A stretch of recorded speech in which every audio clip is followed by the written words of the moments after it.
Hello everyone! Hello grade 12 students! Welcome to my channel. It's me, Ma'am Tere Buena, your guidance counselor. So today I am going to discuss the Homeroom Guidance Quarter 1, Module 1, which is entitled Self-Analysis, a Step to My improvement. Okay? So, are you now ready? I hope meron na kayong kopya ng module na ito. Kung wala pa po, ilalagay ko ang link sa ating description box and you may download it before we begin with our discussion. Okay? So, you may also get your paper and ballpen para makapagsimula na tayo ng ating discussion. Okay, for this particular module, ayan, ito po ang cover ng ating homeroom guidance for you, my dear grade 12 students. So, I'm sure na last school year, nung kayo ay grade 11, na-experience nyo na din ang sumagot ng homeroom guidance, di po ba? So, same process for this school year. We are going to accomplish this, of course. We are going to answer all parts of this module. Okay, so for page 2, mapapansin nyo po dyan, makikita nyo dyan na nandyan ang ating authors, okay, the development team, the writer, editors, grade level coordinator, etc. Okay, and of course on page 3, makikita natin ang gabay sa magulang or tagapag-alaga. Please make sure na maipapabasa po ninyo ito sa inyong mga magulang nang sa gayon ay matulungan din nila kayo sa pagsagot or pag-accomplish ng module na ito. Okay, let me read this to you. Gabay sa magulang or tagapag-alaga, nagdulot ng napakaraming pagbabago sa pamumuhay ng bawat Pilipino ang pandemyang nararanasan ng buong mundo.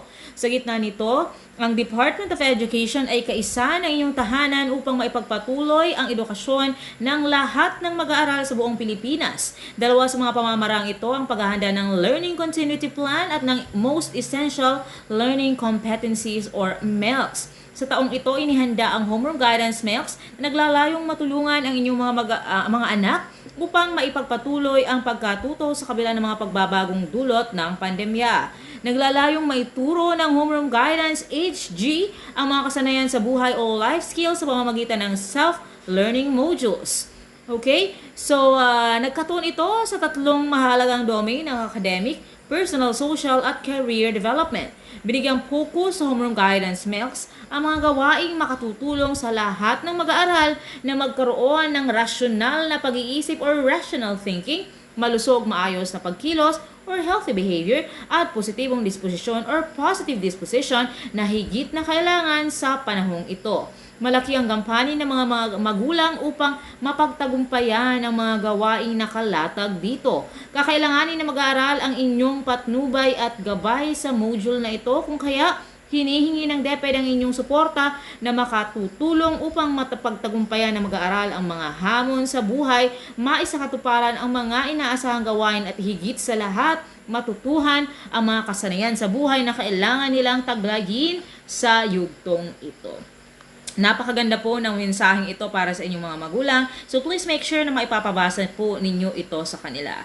And of course, on page 4, this introductory message for you, my dear learners. Okay? For the learner, as part of examining your life while trying to adjust to the new normal, it is important to evaluate your strengths and weaknesses. Doing it will help you to the adjustment that you will need for the next stage of your life. This would help you understand the things that happen around you and to effectively deal with different challenges. Work on the task seriously. Seek help if you believe you need to. Remember, in life, there are things that we cannot control. There will be negative events that will challenge our positive dispositions. However, let us not be disheartened to have the means on how to overcome it. You have that in you. Embark on this journey of overcoming your weaknesses and optimizing your strengths to attain your better version. So this self-learning module has 6 interactive tasks such as Let's Try This, which will help you to get ready to learn. Let's Explore This, which will guide you towards what you need to learn. Keep in Mind, which will give you the lessons that you need to learn and understand. You Can Do It, which will help you apply the lessons learned in daily activities. What I Have Learned, which will test and evaluate your learnings. Share Your Thoughts and Feelings, which will help you express your thoughts, opinions, and feelings. Make sure to think follow and enjoy every task that you are asked to do. Have fun, stay safe, and healthy. Okay, so now we are on page 5. This is the title again of your Module 1, my dear grade 12 students. Are you ready? So again, the title of your Module 1, of our Homeroom Guidance Module 1, is self-analysis, a step to my self-improvement. Okay, so what are the learning objectives for this particular module? At the end of this module, you are expected to, number 1, identify your strengths and weaknesses and their role on your personal development. Number 2, show ways show ways to enhance strengths and overcome weaknesses on how aspects of personality, physical, physiological, mental, spiritual, social, moral, and emotional. And number 3, express an oath of commitment in valuing yourself. This is good for week 1 of first quarter. Suggested total time allotment is 60 minutes, and the materials needed are personal goal development worksheet, pledge of commitment, HG portfolio or notebook or clean sheet of paper, and of course, coloring material if available. Okay? A reminder also, you have to make sure na lahat ng activities po ay ginagawa ninyo dahil kailangan nyo po itong ilagay sa inyong portfolio. Yes, you heard it right. Ang requirement po para sa inyo, my dear grades 12 students, para sa homeroom guidance module ninyo ay ang inyong portfolio. Okay? So for the introduction, in this module, self-awareness is being highlighted. Okay. So since people like you are in constant change where family, school, community, and others play a vital role, you have to be mindful in your strengths and weaknesses. So definitely, I believe that in this particular stage of your life, since you are already grade 12 students, you already know your strengths and weaknesses. Ano ba yung mga kakayahan ninyo at ano naman ba ang inyong mga kahinaan? Ano ba ang inyong kalakasan at ang inyong kahinaan? Now, napaka-importante po na ma-evaluate natin ang ating sarili at ito ang tinatawag na self-evaluation. So, self-evaluation is greatly needed nowadays. So, especially during this time of pandemic, you need to assess what you have done so far in terms of managing the kind of life you have now and how your strengths and weaknesses help in facing the challenges brought about by the difficult situation. So, napaka-importante daw po na alam natin kung paano natin i-assess, i-evaluate ang ating mga sarili, lalong-lalo na ngayong panahon ng pandemya na kung saan nangangailangan talaga na maayos nating ma-manage ang ating buhay nang sa gayon ay mas lalo pa nating mapalakas ang ating mga strengths at kung hanggat maaari ay maging strength natin ang ating mga weaknesses nang sa gayon ay mas madali nating ma-overcome or malalampasan ang mga pagsubok ng buhay natin ngayon, lalong-lalo na ngayong merong pandemya.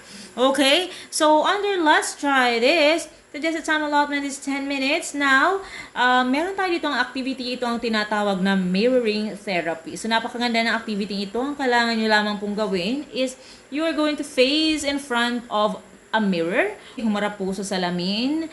At you are going to act out your emotional reactions on the following scenarios or aspects of your personality. So, ano kaya sa tingin ninyo ang inyong mga magiging reaction or emotional reaction ano inyong mararamdaman sa mga sasabihin ko sa inyong mga scenarios, okay? Or aspects of your personality, okay? So, letter A, your facial structure, okay? Ano ba yung emotional reaction ninyo sa inyong facial structure, sa inyong itsura, okay? Sa inyong physical appearance, okay? Letter B, the circle of friends that you have now. Ano bang emotional reaction ang meron kayo? Okay, would you like to smile because when you remember your friends, you feel happy? Okay, do you feel sad every time you remember them dahil hindi na kayo nagkikita-kita? Okay, letter C, your current academic performance. So what is your, please act out, okay, your emotional reaction. Ipakita ninyo sa salamin kung ano ang itsura ninyo pag naaalala ninyo ang inyong academic performance. Ano ba yung na nararamdaman mo sa present na academic performance na meron ka ngayon? Okay? And living with family, ano ba ang iyong nararamdaman? Ano ba yung kaakibat nitong emotional reaction? Okay? Sa inyo sa ngayon. And what about letter E, personal relationship with God? Kumusta? Masaya ba? Happy face ba? Or sad face? Or hindi nyo na, hindi masyado, parang neutral lang. Okay? And letter F, your current relationship status, okay? Meron ba kayong relationship status ngayon? Kayo ba ay in a relationship? Or it's complicated? Ayan, so i-act out nyo nga, happy ba? Dahil may love life, okay? Or sad ba? Okay, if sad, mag-act out, i-mirror nyo, ibig sabihin, ipapakita nyo sa salamin kung ano yung tunay na nararamdaman ninyo pagdating sa aspect na yun ng inyong buhay. And what about your body posture? Kumusta ba ang iyong body posture? Okay ba? And how about your attitude towards difficulties in life? Okay, so ayan, so that's the first instruction. And second one, try to observe yourself and evaluate your emotional reactions. Okay? I-evaluate natin, obserbahan din natin mismo ang ating mga sarili. Tayo yung mag-a-act out, tayo din ang mag-o-observe, di ba? And i-evaluate natin yung nararamdaman natin. Okay? So, we are going to write down your answers on a sheet of paper, including your answers on the prosing question. So, after po nating magawa ang activity na ito, na I hope na talagang gagawin natin kasi napakaganda ng activity na ito na talagang maipakita natin ang mga tunay na emotional reactions natin sa mga ganitong klaseng scenario. Okay? So, maganda po ito. Okay, so after po nating magawa ito, itong mirroring therapy, we're going to answer this. Number 1, so you please get your paper and ballpen. Sasagutin po natin ang ating processing questions. Number 1, how did you feel about the activity? Ano po ang naramdaman mo sa activity na ito? Ikaw ba ay natuwa? Ikaw ba ay nalungkot dahil may mga naalala ka? Okay. Number 2, was it easy or difficult and why? Nahirapan ka ba na i-act out ang mga scenario na nabanggit? Madali ba ito para sa'yo or mahirap at bakit? So malamang nahirapan kayo dahil hindi nyo pa nararanasan ang situation na yun or talaga namang parang confused ka. Okay? So paano mo ba siya i-evaluate? Mahirap ba ito? Or madali lang? Okay, and number 3, were you able to mirror emotional reactions you had towards the different scenarios in your life and aspects of your personality and how?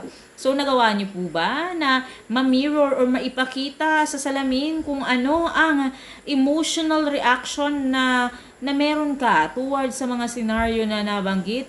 Ito nga mga emotional, ito nga mga scenarios na ito sa iyong buhay and aspects of your personality. And number 4, ano ba yung mga strengths and weaknesses have you noticed or identified? So, meron tayo ditong hanggang letter H. 1, 2, 3, 4, 5, 6, 7, 8. So, alin ba dyan yung mga strengths and weaknesses mo na malamang ay na-notice mo dahil malamang ito ay madali mong na-express or na madali mong i-act out yung emotional reaction na kaakibat nito or malamang ito ay yung weakness, okay? Dahil nga nahirapan ka or na nakita mo na mukhang hindi ako masyadong familiar sa ito kaya you perceive it as a weakness. Okay, so let's explore this. Suggest the time allotment is 10 minutes. Now, ito po ang ating activity number 2 which is entitled Personal Goal Development Worksheet. Okay, so meron tayo ditong worksheet which is entitled Personal Goal Development Worksheet. Ano po ba ang ating gagawin? So, based on your identified strengths and weaknesses from the previous activity, write your personal development action plan by copying the personal development template below on a sheet of paper, and you're going to write your response in each column about your personal goals and behavior that you would want to stop, minimize, continue, improve, and start. An example has been provided as your guide. On the same paper, write your answers to the prosing question. So, if you will notice, okay, dito po manggagaling ang ating mga strengths and weaknesses. Okay. So, ano po ba ang inyong mga strengths and weaknesses dyan? Or you may also develop or write your own strengths and weaknesses. Like, for example, Okay, kung mapapansin ninyo sa table, nakalagay dyan ang personal goals. Sa unang column, we have 6 columns there. Okay, we have the personal goals, stop, minimize, continue, improve, and start. Okay. Ano ba ang inyong mga personal goal? Okay, so ano ba yung mga gusto ninyo na makamit para sa inyong buhay, or it can be a specific goal, or malamang ito ay isang major goal in your life. Now, ano ba yung gusto mong kaakibat ng goal na ito? Ano ba ang gusto mong itigil? Like for example, in this example, in the example na pina-flash ko dyan, okay, number 1, better grades for this school year. Yun ang kung yun ang iyong personal goal. Ano ba ang kailangan mong itigil? Okay, para maabot mo itong personal goal na ito. So para magkaroon ka ng mataas na grado, so ang i-stop mo daw, kailangan mo i-stop ay ang pagtulog na ng very late, sleeping late at night. Okay, so kung natutulog ka natin ng alas 12, so para ma-attain mo na magkaroon ka ng mas magandang grado, so malamang matutulog ka na ng earlier than that. Okay? And ano ba yung i-minimize mo or babawasan mo? Okay? So, para maabot mo ang magkakaroon ng better grades para sa school year na ito, so maaaring i-minimize mo, bawasan mo ang paggamit ng gadgets for gaming. Okay? Ano ba ang gusto mong ipagpatuloy para sa goal mo? Okay? So, malamang ipagpapatuloy mo ang keeping my notes orderly. Okay? At ano naman ba ang i-improve mo? Okay? You're going to read in advance. At ano ba ang i-start mo para magkaroon ka ng mas magandang grado para sa taon na ito? Malamang ang sisimulan mo ay ang pag-develop ng daily personal study plan. So, napakaganda nito dahil kumpleto talaga. At masisiguro natin na maaabot natin ang ating mga goals dahil alam natin kung alin yung i-stop natin, anong kailangan nating itigil, anong kailangan nating bawasan, ano ang kailangan nating ipagpatuloy, ano ba ang mga kailangan pa nating i-improve, at ano ba ang mga dapat nating simulan. Okay? Napakaganda nito. Okay? So, I hope na marami tayong ma-identify na personal goal. Now, for the prosing questions, we're going to answer this on a sheet of paper. Number 1, how did you find this activity? Okay, kung akong tatanungin nyo, napakaganda ng activity na ito dahil marami kayong ma-realize na ito pala ang dapat kong gawin, ito pala ang dapat kong itigil. So, napakaganda ng activity na ito. What about you? How did you find this? Okay, number 2, how would this help you to attain your personal goal? Paano ba ito nakatulong? Para ma-attain ninyo ang inyong personal goal. Okay? Paano? Sa paanong paraan? Okay, number 3, what could be the possible barriers in achieving your personal goals? Ano kaya sa tingin mo yung posible na maging sagabal or maging hadlang sa pagkamit mo ng iyong mga personal goals? So, maraming maaring maging balakid. So, ano-ano kaya ito? Now, under keep in mind, so suggested time allotment is 10 minutes. So, let me discuss this part for you, my dear grade 12 students. Now, you are now in grade 12, which is the last level in basic education. So, congratulations at nakaabot na kayo ng grade 12. Ilang months na lang, you will be finishing your high school. So, hence, it would be important that you are aware on your adjustments as a teenager in the different developmental aspects of personality. How do you think you're dealing with it? Kumusta naman ba ang pagharap ninyo sa pagiging teenager? So, kumusta ba ang mga adjustments natin? So, I hope na although medyo nahihirapan tayo sa challenge sa atin bilang isang teenager, so, pero nakakaya naman, di po ba? Nakaka-adjust naman, kumbaga. And we have here, on paragraph 2, nakalagay dyan na a group of researchers led by Amanda Eller states that a balanced person might develop an active role by interpreting the expectations of the social actors from the home and work domains and from other institutions. So, ayan, meron po tayong group of researcher na pinangunahan daw po ni Amanda Eller na kung saan sinabi niya na ang isang balancing tao, okay, a balanced person ay maaaring maka-develop ng active role sa pamamagitan ng pag-i-interpret po ng mga expectation ng mga tao sa kanyang paligid. Maaaring ito ay sa bahay or kaya naman sa trabaho or sa ibang mga institution. Now, it is where he or she studies and adopts boundaries with degrees of permeability that enable state of greater balance between the said domains. Now, when it comes to life,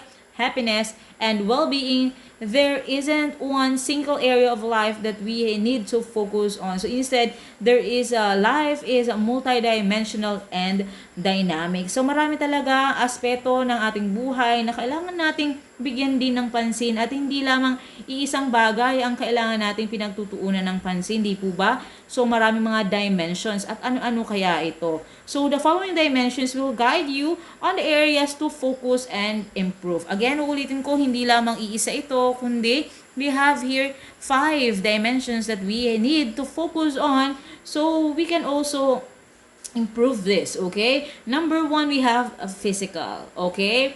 Physical. Your adolescence period is a good time for you to take more responsibility for your physical health. You can learn to make healthy food choices, be active, and engage in your own healthcare. So, I hope na tayo din ay aware na dahil tayo grade 12 na.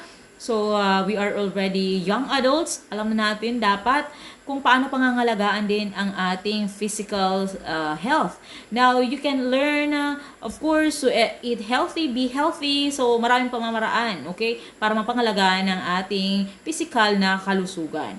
Now, it is highly recommended that you have at least 60 minutes of physical activity each day. Support from family and friends will help increase your physical activity as adolescent. Now, in addition, learning the healthy habits like drinking enough water and eating enough fruits and vegetables is important to maintain your good nutrition. Now, valuing your physical health by taking care of your body through the following: exercise regularly, eat a healthy diet, maintain a healthy weight, get enough sleep, keep up with vaccinations, brush and floss your teeth, and avoid listening to loud music. So all of this are means or ways of taking care of our physical health. So this is also very important at ito daw ay isa sa mga dimension na kailangan din nating pagtuunan ng pansin. Okay, and number 2, we have mental. Okay. And what about this one? Ano po kaya ito? Now, it is important for you to maintain good mental health habits, including coping, resilience, and good judgment among your age group to achieve overall well-being. So, bukod sa pangangalaga ng ating physical health, kailangan din nating pangalagaan ang ating kalusugang pangkaisipan. Okay? So, napaka-importante na ma-develop natin yung resilience or yung coping up natin sa mga situation. Paano ba kayo nagko-cope up? Paano ba kayo nagiging matatag sa kabila ng mga adversities sa buhay ninyo or sa kabila ng mga pagsubok sa buhay ninyo. Now, it sets the stage for positive mental health in adulthood. Now, mood swings, for example, are common during adolescence. Now, some adolescents might experience a serious mental health adjustments such as depression, anxiety disorders at some point in life, and that is why for a healthy mental aspect, you as an adolescent must remember that talking about your feelings with a trusted person can help. He or she could be a member of your family or close friend. Definitely, he or she can support you in maintaining a sound mind and positive outlook in every challenge as an adolescent. So, napaka-importante na kung mayroon tayong mga pinagdadaan ng mga problema sa buhay, wag po natin sosolohin. So, tandaan natin na meron tayo dapat na mga support network or nandyan ang ating mga significant others like for example, our family, our friends na maaaring tumulong sa atin para mas kumbaga malampasan natin ang mga pinagdadaanan natin dahil ito naman ay talagang common. Okay, lalong-lalo na sa ating sa inyong mga teenagers. Okay, and of course we have emotional. Okay, ano ba ang naman itong aspetong ito? Okay, ano ba yung ating emotional dimension? Now, the adolescent healthy emotional development is marked by gradually increasing ability to perceive, assess, and manage emotions. Okay, so this is a biological process driven by physical and cognitive changes and heavily influenced by context, okay, and environment. So you generally become more aware of your own feelings and the feelings of others, but these perceptions may still be weak. So, kumusta po ang ating emotional well-being? So, sana naman po ay namamanage natin ito, namamanage natin ang ating mga feelings. So, you sometimes might expect to keep your emotions from interfering with performance in school, tasks, and other activities. But doing so may be challenging in a complex environment. So, alam natin na maaaring may mga pinagdadaanan ka ngayon emotionally dahil na rin nga sa sa pagsubok ng pandemyang ito, pero dapat alam natin kung paano ito ma-manage nang sa gayon ay mapagpatuloy pa rin natin kumbaga ang mga kailangan nating gawin katulad na lamang ng ating pag-aaral. So sa kabila ng lahat ng mga pinagdaraanan natin, so nagagawa nating kumbaga malampasan ito dahil alam natin kung paano i-manage or i-control ang ating mga nararamdaman. So you may be excited to take on new challenges to become more independent, whereas others may need more support to build confidence. The process of emotional and development gives you the opportunity to build skills, discover unique qualities, and develop strengths and optimal healthy emotion. Ayan. So, yan po ang pangatlo. And we have also number 4, we have social. Ano ba itong social dimension na ito? So, you as an adolescent must continue to refine how you relate with others. So, kumusta naman ba ang relasyon ninyo sa ibang tao? Now, questions like who am I and who do I want to be may direct you to have a deeper understanding of yourself, and you may adopt the values and roles that your parents expect from you, and later on develop your own identity that might be different from your parents but similar with your peer group. Now, this is common as peer relationships can become a central focus in your life. So, alam ko naman na sa mga panahong ito, sa inyong edad, ay talaga namang napaka-importante ng ating pakikisama or ating social life, 'di ba? So kaya ito ay isa sa mga kailangan nating patatagin nang sa gayon ay mas maging maganda din ang takbo ng ating buhay kumbaga. Now, it is recommended that you build relationship with your peers through social interrelated activities. So, you may establish healthy relationship with them through freedom to be yourself, mutual respect of both people, and the partnership support privacy, boundaries, and communication. So, mga panahong ito, dapat alam nyo na kung paano makapag-build na magandang relationship sa ibang tao. Okay, so that's the 4th dimension. And we have the last one, we have the spiritual dimension. Now, spiritual religion has a strong influence to our country even up to now. Okay, regardless of your religion, so napaka-importante na patatagin din natin ang ating spiritual life. The teenagers who are guided and nurtured by a clear belief system and spiritual activities are much less likely to go off the rails during adolescence. So, napaka-importante na malapit tayo sa Diyos or malapit tayo, naniniwala tayo sa Kanya dahil ito ay isa sa mga magiging gabay natin nang sa gayon ay hindi tayo mapariwara sa ating buhay. The experiences and observations you have in your spiritual aspect could continuously refine your belief system. Now, it is better to have to be surrounded by adults who can be your good role model and a source of inspiration to improve your life direction than to be with people who are very prone to be off track in life. So, I hope na ang inyong mga magulang ay meron ding spiritual life nang sa gayon ay magabayan din nila kayo. Kung wala man, kung hindi masyadong matatag ang inyong spiritual na pamumuhay, so ito ay ang panahon na, ito ay isa sa mga pagkakataon na para patatagin natin ito dahil gaya ng sinabi ko, napaka-importante pala na parte ito ng ating buhay. Okay? So therefore, after internalizing the 5 dimensions of human individual, it is important to include personal development plan to manage your strengths and weaknesses. Now, ano pa itong personal development plan? A personal development plan is an action plan for self-development within the context of education, relationships, career, and for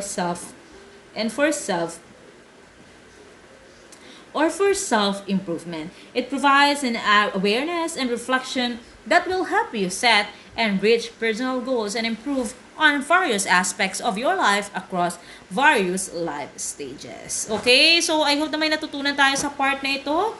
Other keep in mind, again, the 5 dimensions are physical, mental, emotional, social, and spiritual. At lahat ng ito ay kailangan natin sa ating buhay at ito ay kailangan nating ma-develop. Okay? And under you can do it. So, meron tayo dito activity number 3. This is entitled Poem Writing Challenge. Okay. So, suggested time allotment is 15 minutes. Within 15 minutes, tayo po ay gagawa ng isang tula. Okay, sabi dito, let's be creative. You're going to write a poem of at least 4 lines. So, 4 lang na linya. So, madali lamang ito dahil maikli lamang siya. Okay? 4 lines about your personal insights on how you value yourself. Ano ba yung iyong mga personal na pananaw tungkol sa pangangalaga or sa pagpapahalaga ng iyong sarili. What is your personal insight, okay, about valuing oneself? You may read the poem with your family at home or share it with your friends in your social media accounts, okay? Ang ganda nito dahil tayo ay gagawa ng tula kung paano natin tungkol sa ating mga personal na insight tungkol sa pagpapahalaga sa sarili. Okay, and under what I have learned, so just the time allotment is 5 minutes. Now here, okay, you're just going to make your own pledge of commitment. Okay? So maganda ito dahil gagawa kayo ng sarili ninyong panunumpa or sarili ninyong pledge wherein you're going to state that despite the many challenges you are facing now, still you are capable to manage life with courage and determination. So write it on a sheet of paper. Ano ba ang inyong pledge of commitment or panunumpa? Ano ba nang sa gayon ay manatili pa rin kayong matatag sa gitna ng mga challenge na kinakaharap ninyo sa buhay, and mamanage nyo pa rin ang inyong buhay ng merong courage at determination. Okay? So you're going to write it on a piece of paper. Now, under share your thoughts and feelings, suggested time allotment, ayan, 10 minutes. Sabi dito, congratulations! You have come this far, okay? So share the insights you learned by filling out the following graphic organizer. So do it on a sheet of paper. Ito ang ating graphic organizer. Napakaganda nito dahil mapapansin niyo meron dyan isang hagdan. This is entitled My 3 Big Steps in Achieving Personal Development. Ano ba ang inyong tatlong hakbang? Okay? At hindi lang basta-bastang hakbang, ito ay mga malalaking hakbang. Nang sa gayon ay makamit mo ang personal development. Okay, ano ba yung mga hakbang natin na gagawin? So sabi dito, ulitin natin, mag-share lamang tayo ng ating sariling insight, sariling pananaw tungkol sa mga natutunan mo sa module na ito, at ano kaya sa tingin mo ang mga steps na maaari mong gawin nang sa gayon ay ma-develop mo ang iyong sarili. Ano ba yung mga hakbang na kailangan mong gawin? Itong mga 3 big steps in order for you to achieve personal development. Okay! So, tapos na tayo sa ating Module 1. Congratulations, dear grade 11 students. Okay, so again, reminder lamang para maging updated kayo sa lahat ng mga video discussions ko, mga homeroom guidance video discussions ko. Do not forget to subscribe to my channel, Your Guidance Counselor. So, i-click lamang po ang ating subscribe button sa ibaba. And of course, click also the notification bell para updated tayo sa lahat ng homeroom guidance video na i-upload ko. Okay, muli, ito po si Ma'am Tere, ang inyong guidance counselor, saying bye for now and see you in our Module 2 discussion.